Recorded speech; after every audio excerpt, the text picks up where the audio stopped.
L-aktar ħaġa illi tinkwetana hija ż-żieda fil-qat illi n-nies iżommu l-impjieg tagħhom huwa essenzjali.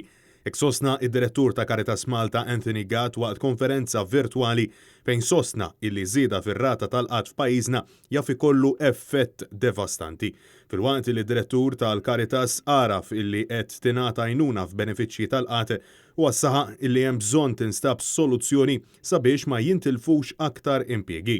L-iktar ħaġa li tinkwetana hija jekk naraw iktar unemployment. Jekk ikun hemm żieda tal-employment hemmhekk ikun hemm cascading effett negattiva ħafna fuq il-ħajja tan-nies. Anthony Gatt qar dan waqt preżentazzjoni tal-inizjattiva Kaxxi ta' Solidarjetà għajnuna l-familji fil-bżonn bilan li dawn il-kaxxi jipprovdu oġġetti bażiċi għal dawk il-familji li kienu diġà qed iħabbtu wiċċhom ma' diffikultà finanzjarja sa minn qabel l-imxija ta' COVID-19.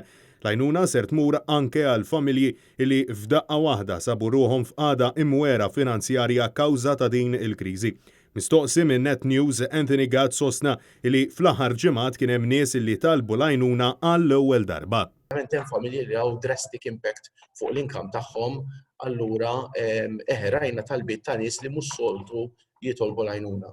Dawn il-persuni huma fost dawk il-100,000 ċittadin illi ma benefikaw mill-ebda għajnuna finanzjarja mill-gvern u pensjonanti illi spiċċaw mingħajr xogħol. Anthony Gatt spjega li f'dawn il-ġimgħat avviċinawhom anke familji illi saħansitra stqarrew magħhom illi kienu ilhom jumejn ma jieklu u saħaq ukoll li dawn il-kaxxi tal-ikel ser jgħinhom sabiex iżommu saqaf fuq rashom. Il-bieraħ tgħid li social worker marret għand familja li għalula hamper tal-ikel, għalula grazzi minn qalbna ilna jumejn ma niklu. Ħafna nies qed jażlu pereżempju jekk għandhom flus mhux biżżejjed, jippreferu ipoġġuhom fil-kerra milli jispiċċaw bla saqaf.